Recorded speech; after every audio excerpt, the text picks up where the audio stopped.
So it's actually pouring rain outside right now. I don't know how well the camera can hear it, but join me here. That's fun, and I am currently participating in one of the many hobbies that I have. This is one of my favorites, which is forging. Now, this is a knife that I'm making for my friend.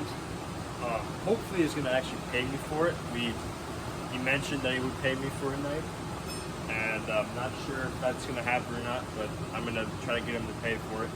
And yeah, right now I am currently trying to straighten out the blade.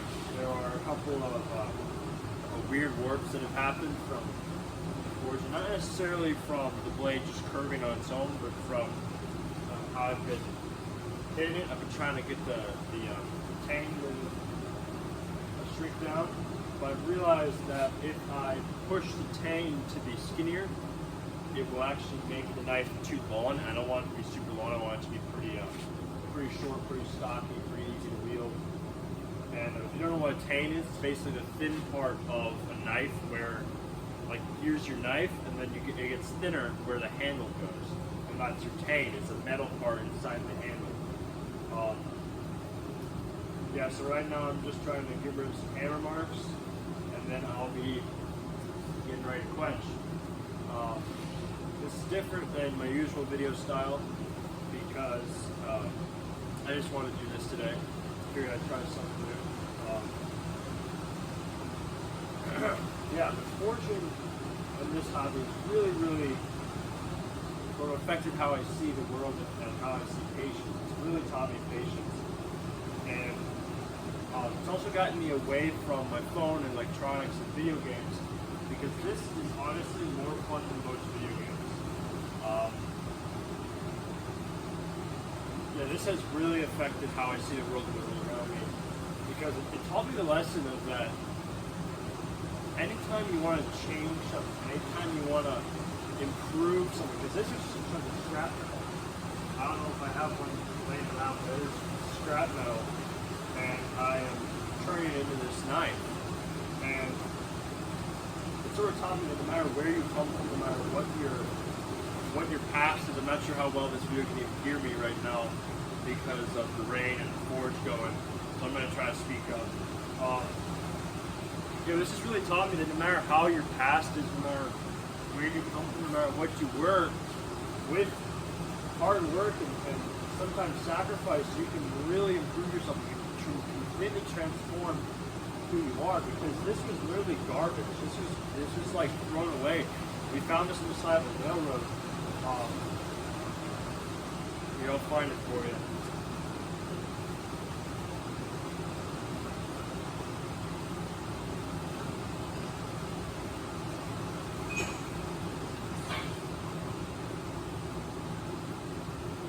Yeah, this is what that steel used to be. And if you know anything about trains or anything or metal, please comment down below, like what this is, because I'm not sure what it is.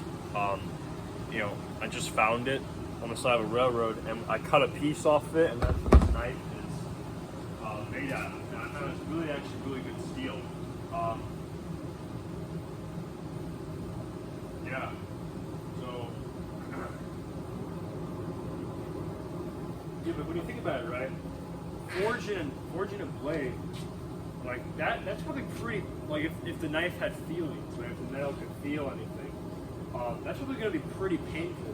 I'm literally heating this up, red hot, and then beating the daylights out of it to, get it to move the way I want it to. And it's probably not a pleasant experience for the blade. But in the end, it goes from being a piece of garbage to, well, eventually be a work of art. Right now it looks like a flat piece of garbage with some rebar welded on it, but hopefully, eventually, it'll be a pretty knife. And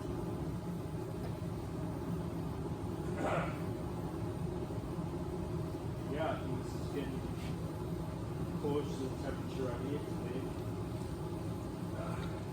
Like I said earlier, I'm just trying to get some hammer marks out.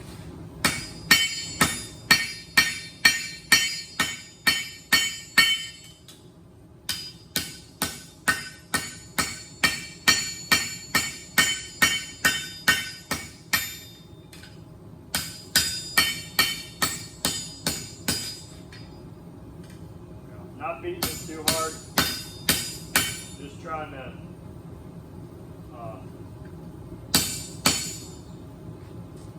trying to get it straight, trying to get a smoother surface on it.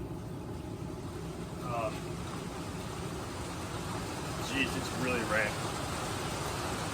Yeah, so I'm just trying to get a smoother surface on it before, obviously the camera can't see it. I might bring it closer in a second here.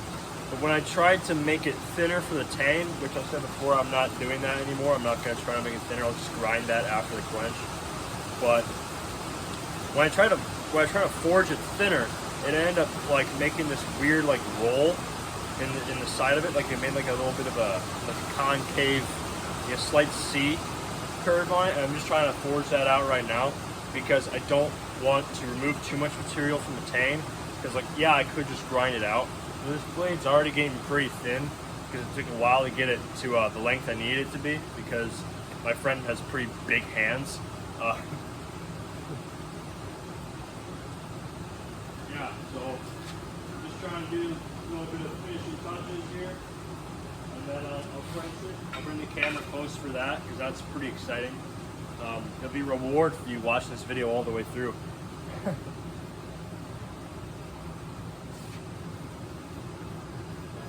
you some stuff.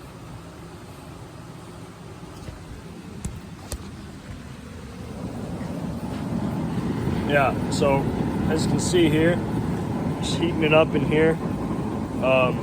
This is a pretty nice propane forge.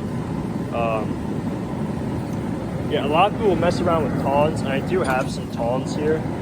I don't like to use them because you got to hold on to them the whole time. Stuff will slip out, and this is if you ever want to get into forging, I highly recommend not using tongs and instead just welding a piece of rebar to it. It makes it a much stronger, it makes it so it's way easier to hold on to it, way easier to control where the metal is moving. Really great investment if you want to get into forging. It's like buy a bunch of rebar and use that to help you hold on to it better.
Grind those out, but I want to get it pretty darn straight.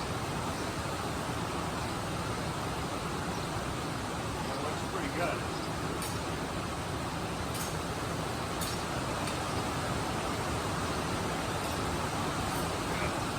She's pretty ugly right now, but believe me, once I grind it down, I think it will be a really pretty blade. And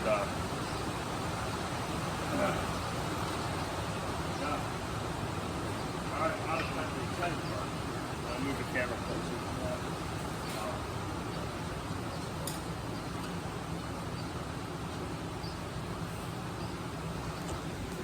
Okay, we're gonna prop you up for a good angle.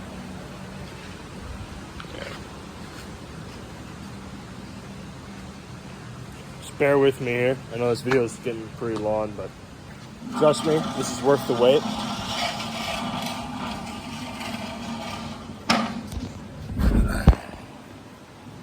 I don't know how well this is going to work.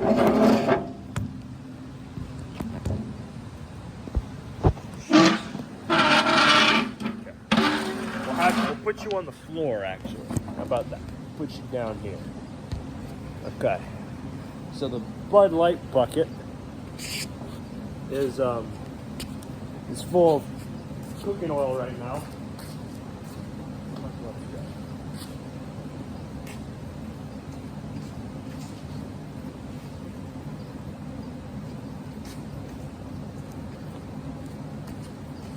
Now the quench is easily the most important part of forging, because what this does is it realigns the molecules in the steel. I'm not entirely sure how the real science works. There's great videos out there, people explain it. I'm obviously not qualified to explain that to you. But yeah, the quench basically just makes the steel actually hard. So when you're forging it and when you're working the blade and heating it up, it changes the molecular structure of the steel, and it causes it to be very bendable and very easy to move, which obviously you don't want that in the finished product of the knife. You want that while you're forging it, of course. But when you're done, you don't want it to be easily bending, easily rolling on you. Otherwise, you won't hold an edge at all. So right now, I'm just trying to get it a good even heat, get a good temperature. I have a magnet here actually, and what that's for is when the steel gets to the temperature where it's no longer magnetic, because it happens when it gets hot. Right at that point when it gets no longer magnetic, that is the ideal quenching temperature. I also have to be careful not to quench, not putting the oil too deep. I don't want to harden the steel where I'm putting the handle, because if I harden that too much, I won't be able to drill my holes in for when I put the pins into the handle. So just getting it a nice, good, even heat. I want to get it all nice at the same temperature. Consistent temperature is key, because if you have areas of the steel that's not evenly heated, it will bend and crack and do all sorts of nasty stuff that you obviously don't want it to do. That's just getting it a good even heat. Actually, a little too hot.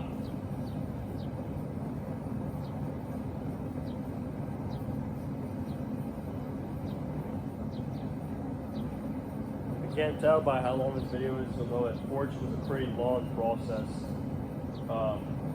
If you've sat through this, by now you have a pretty above average attention span, so good on you for that. And right now I'm just air cooling a little bit to, this will help to normalize the steel so that it's not so, it's less likely to bend and less likely to have stretch fractures.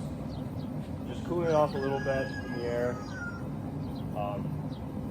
Yep, and then this will be my, my quench, hopefully.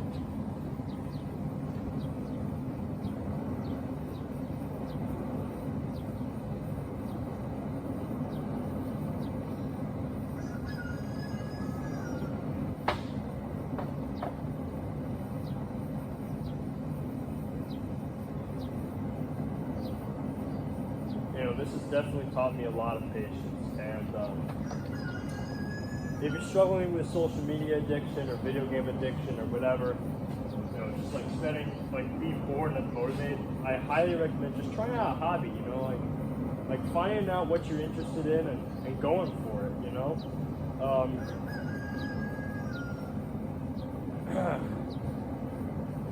Like, the only reason I ever got into this was because I was watching that Forged in Fire TV show, if you haven't heard of that, and I just got super into it. And when I was a little kid, ever since I was a little kid, I have had some kind of interest in forging, just from movies like Pirates of the Caribbean, where one of the main characters is a blacksmith.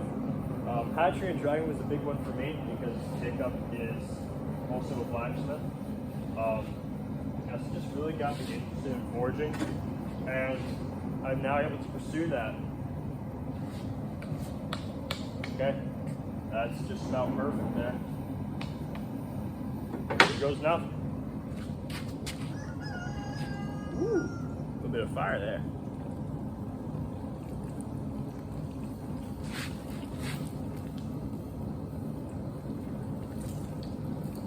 Yeah, so I'm just trying to get it, ooh, that's hot.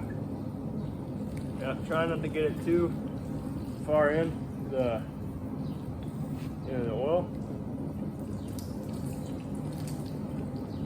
This rapid cooling really is able to just make the steel a lot harder. And because usually I would do water for mild steel, but this is a much higher carbon content steel, so I'm using oil, because otherwise the water cools it down too rapidly, and then you run into the issue of cracking. Yeah, that is one quenched blade. Didn't hear any cracks, didn't see anything.